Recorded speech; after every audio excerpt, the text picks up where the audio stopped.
Yaitu membaca wiridnya Nabi Abu Bakar bin Abdurrahman As-Siddiq yang tadi itu. Wa min tadbir bila tulu masyaallah la ilaha illallah Muhammadur Rasulullah sallallahu alaihi wasallam yang ada sur.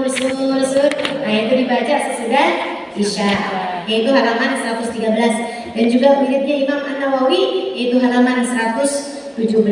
Kemudian membaca surat Al-Mulk, penting. Jangan tidur kecuali sesudah membaca surat Al-Mulk. Surat Al-Mulk surat apa Ustazah? Tabarakalladzi biyadihil mulku wa huwa 'ala kulli syai'in qadir. Juz 29 awal juz 29. Katanya Nabi kita Muhammad sallallahu alaihi wasallam 30 ayat. Inna suratan minal Qur'an 30 ayat syafa'at li rajulin hatta ghufira lahu wa hiya surat tabarakalladzi biyadihil mulk. Dari Abu Hurairah, Nabi Muhammad mengatakan ada satu surat dalam Al-Quran terdiri dari 30 ayat dapat memberi syafaat bagi yang membacanya sampai dia diampuni, yaitu surat Tabarakal Mulk. Dan juga ada cerita dari Sayyidina Ibnu Abbas, ada sahabat nih di Madinah, dia datang dari luar kota, terus dia bikin kemah. Ketika masuk Madinah, dia bikin kemah. Ternyata dia bikin tendanya itu, bikin kemahnya dekat sama kuburan. Dia nggak tahu tuh. Begitu dia duduk di atas kuburan itu, di atas tendanya itu ya, dia duduk depan tendanya, gitu kan. Kalau malam nih, tahu-tahu gini. A'udzubillahi minasyaitonirrajim. Bismillahirrahmanirrahim. Tabarakalladzi biyadihil mulku wa huwa 'ala kulli syai'in qadir. Alladzi khalaqal mauta wal hayata liyabluwakum ayyukum ahsanu amala. Dia noleh kanan kagak ada orang, dia noleh kiri kagak ada orang, dia melihat ke atas kagak ada orang, dia melihat ke bawah kagak ada orang. Dia pun kabur habis itu.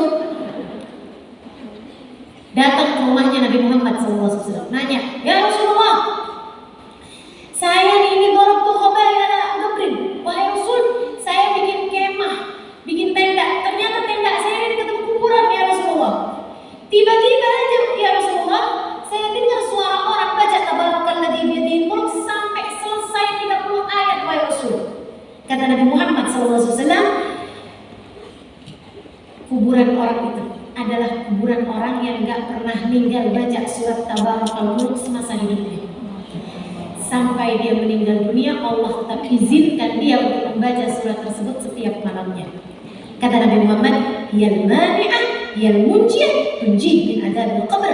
Surat Tabarakal Mulk dapat menjadi penghalang dan penyelamat seseorang dari azab kubur. Bahkan teman-teman sekalian, Nabi Muhammad SAW menyampaikan, awaddu law annaha fi qalbi kulli mu'min. Saya berharap surat Tabarak ini dihafal oleh setiap orang yang beriman. 30 ayat, Nabi nggak minta kita buat hafal 30 juz. Saya tahu modelan kita hafal 1 ayat lupa 2 ayat yang lain. Saya tahu. Jadi Nabi nggak minta kita buat hafal 30 juz teman-teman.